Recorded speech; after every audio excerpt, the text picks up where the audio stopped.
নামাজ পড়ছে একজন ব্যক্তি, সে আল্লাহর সাথে সরাসরি কথা বলছে, তার পাশে কথা বলা জায়েজ নেই।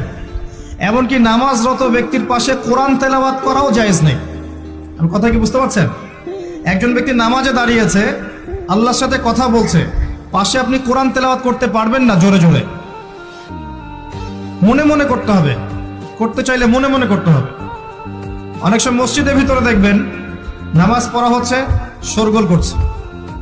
নবী সাল্লাল্লাহু আলাইহি ওয়াসাল্লাম বলেছিলেন, আখিরুজ জামানে, তিরমিজিতে আছে হাদিসটা, আখিরুজ জামানে ইসলামের নামটুকু থাকবে, ইসলামের প্রকৃত বিষয়গুলো থাকবে না।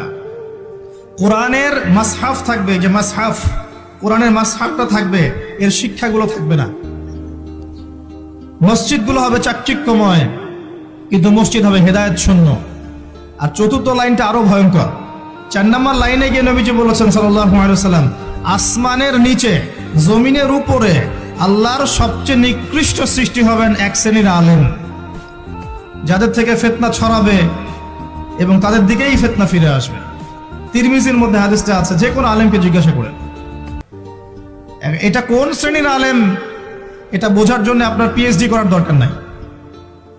যারা দিনকে দুনিয়ার বিনিময়ে বিক্রি করেছে তারাই সেই শ্রেণীর আলেম।